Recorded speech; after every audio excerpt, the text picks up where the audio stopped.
just take a look at it. Filip Hrgovic is 19 years of age here, and Deontay Wilder is around 28. What year is this, Raf? This is I can't remember what year it is, but we've done the maths. And it's 8 years ago. So it's before Wilder became a champion, then. Yes, it's 3 years, around 3 years before Wilder became champion. I think Wilder became champ 6 years ago, or maybe 2 years. Yeah, I'm seeing some head movement there. Some very uncharacteristic head movement. Well, I've said before, Wilder has devolved. It would appear so. I maintain Wilder has devolved. I've said it before on the live show Boxing Talk with Rafi. I've said that Wilder has devolved from his Olympic, when you see him around the Olympic stage, when his amateur years. He still hasn't got an effective jab, though. No, he doesn't use it to its optimal effect, and that's the issue George Foreman has. Richard Towers and David Hay there at the sideline, then sparring camp at David Hay's gym. So a very wide left hook then as well that missed. Yeah. Tremendously wide. Yeah. It's like a left round. Hrgovic opened up there with the combination on Wilder. Boom. Wilder's still wide open, and look how he leans in rather than composing himself, rather than getting the right Getting footwork. caught a lot. I mean, I've seen some head movement, but I think it was for show. What do you mean? What do you mean? What do you mean? Well, so if you're going to use head movement as a defensive tactic, you need to read your opponent to respond to what he's doing. Whereas if you're just moving your head for the sake of moving it, then you run the risk of moving it into punches rather than away from punches. You could have zigged when you should have zagged. Exactly. Yeah. So, you know, that's why it's a difficult skill, basically. Yeah, absolutely. Well, it relies on eye coordination. It relies on coordination. Well, also reading your opponent. Yeah, well, that's what I meant. So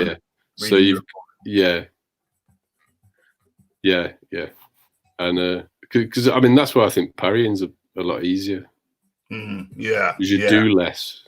Yeah, you're not moving very far with a parry, are you? Exactly. And if you make a mistake, but you still hit the punch, you might take some of the stink away. Yeah, you take some of the sting away. But I advocate both. I advocate the parry and the head movement as well. Well, if you can do both. Yeah. But if you're not good enough to do head movement, parrying is still an effective defensive tactic. Totally, absolutely, totally, 100%. If you're not good enough to do head movement, then parry. And I always would have thought one would follow the other, because you've got to read a bit to parry. Yeah. So the better at that you get, the easier it is to read for head movement. Yeah, chain the techniques. The techniques together. We call it in jiu-jitsu, we call it chaining. One move leads to the other. Yeah, exactly. What's going on here? And he's getting caught. I mean, I don't think Hrgovic isn't putting anything on it. No, he's getting caught terribly. And oh dear. and you know, Hrgovic is the sparring partner as well. You have to remember that. So he's received instructions. Yeah, not to say fighters always follow instructions, though. No, but I mean, it doesn't look like he's trying to have a gym roll with him, does it? Well, it does look. Well, I think they're going for it. I think it's real sparring. Yeah, I think they're going for it because Hay and Towers say they go, listen, look. They say, look. Don't look at us. Look what's going on in there. So I think this is real. This is basically a fight. I don't think. What I'm putting to you, Rafi, is I don't think there's full mustard on these punches. I think there's a lot of mustard on there. I don't know if it's full mustard, but there's a lot. I'm seeing a lot of mustard here. A lot of mustard. He's not tickling him. No. But when I'm seeing the right hand, I don't fit. Either he doesn't know how to throw a proper right hand. Yeah, that was a big right. Or not Wilder's right hand, Hrgovic's. I've seen it connect with his chin, like just then. Yeah. No, that like Hrgovic is a powerful guy. He is. So either this is because he's an amateur, so he hasn't fully rounded off his technique. Yeah. Or it's not full power. Yeah. I think it's the former. I think they're both going for it. So you just think that it's a 19-year-old Hrgovic, which I think it's a 19-year-old Hrgovic who hasn't fully developed yet. Either way, Wilder's getting touched a lot. He's getting touched, mate. He's getting touched. Well, yeah. I mean, the fact that the reason I don't think it's full mustard is because he's landing so cleanly. Yeah. I agree. I don't think it's 100% mustard, but I think it's up there. Well, yeah, but in sparring, you should, You shouldn't. You shouldn't in sparring. Unfortunately, people do try to knock people out in sparring. No, I know. I mean, you obviously, I don't, at risk of talking about the most well-known area for that, obviously in Philly, people have been ruined by gym wars, haven't they? Yes. It's not just ruined by them. It's not just in boxing. It's in all sports. There are people who go hard, people who, when you get on the mat, if it's judo, if it's jiu-jitsu, if it's wrestling, there's people who, when you get on the mat with them, you take a deep breath because you know what's coming. You know that there's some people who don't only know full speed and off. Full speed and off. It's not that they're evil people. That's all they know. Full speed and off. Well, it's like, I've always contended. I mean, not that I'm a big fan of WWE, but actually, it takes a tremendous amount of skill to fake it. Yes, 100%, 100%. So to a lesser extent in sparring, to take the mustard off the punch is in some ways harder than just letting it go. I agree. And it's mentality as well. Mentality guides that. I was always but those sort of people. I always train for technique. But many people I know, they'll come to take your head off. You don't necessarily want to spar those sort of people, though. No, because I mean that's what the heavy bag's for. Yeah, you don't want to spar those people. It's not pleasant in any sport. It's not pleasant sparring those people. I didn't find it pleasant, but there is a benefit. You don't want to spar them too often, but every now and then there is a benefit because it's a real fight. It's real. Well, I mean, also, I actually believe you can train your punch resistance. So to do it sporadically for that reason isn't a bad idea. Sporadically, I think it's beneficial to go in one of them crazy guys that nobody really likes. But if you're doing that 3 times a week, you don't want to do that. It's going to wreck you. It will wreck you. It will wreck you. There's no two ways about it. No two ways about it. This is kind of weird. The kind of numbers of people viewing kind of creep up as the show goes on, but as the show goes on, the subject changes.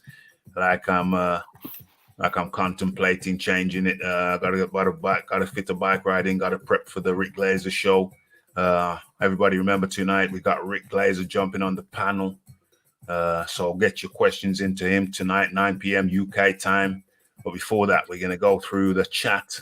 And then the other thing I'm getting from this off Wilder is it's low volume from Wilder. Hrgovic is doing all of the work. He's doing the most, definitely. Definitely doing the most.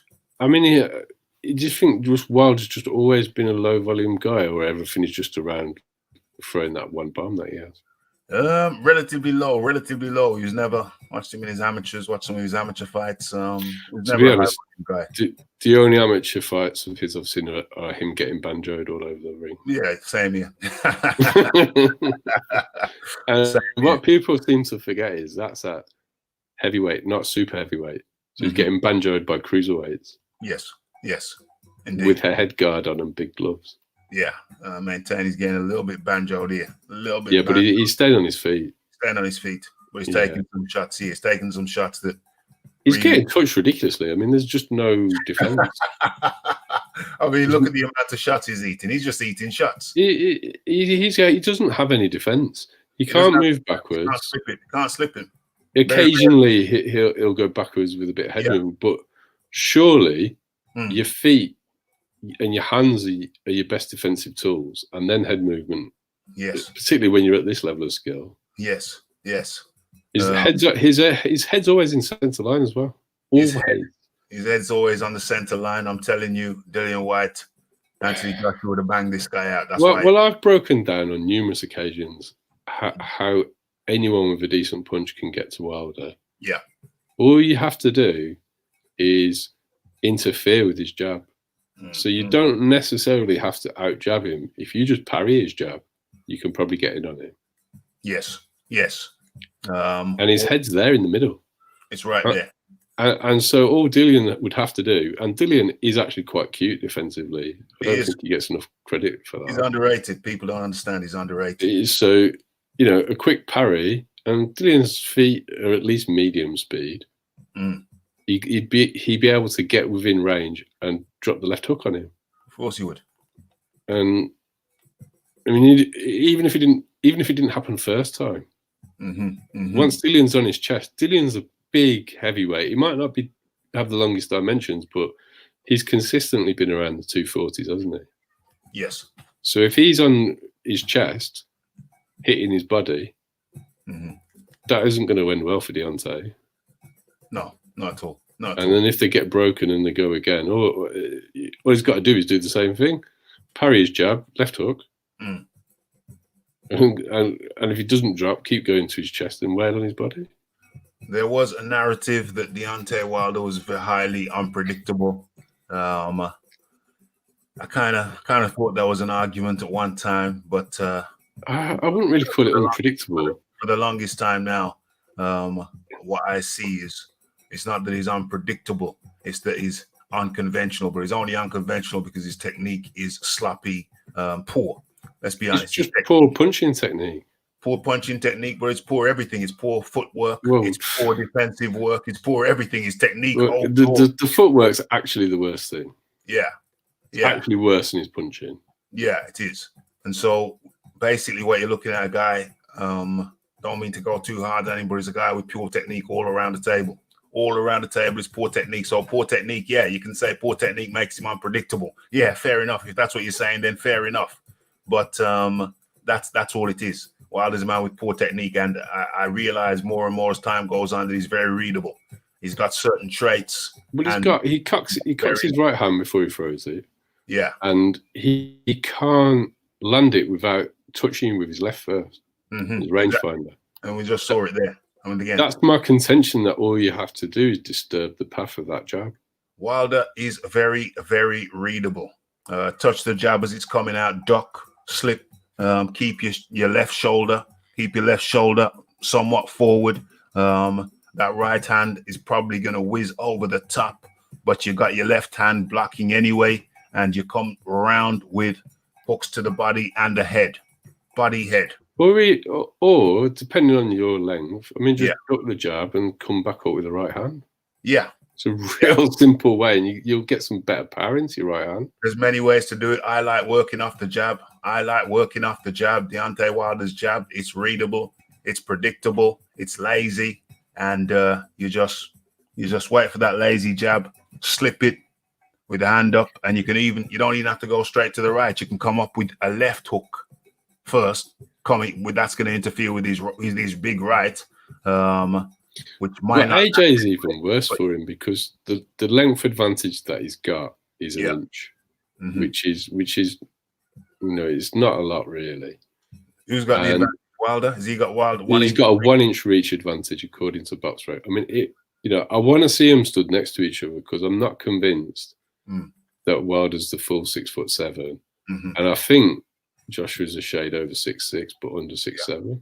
Yeah. I actually want to see them study next to each other in boxing boots to see who's genuinely the taller man.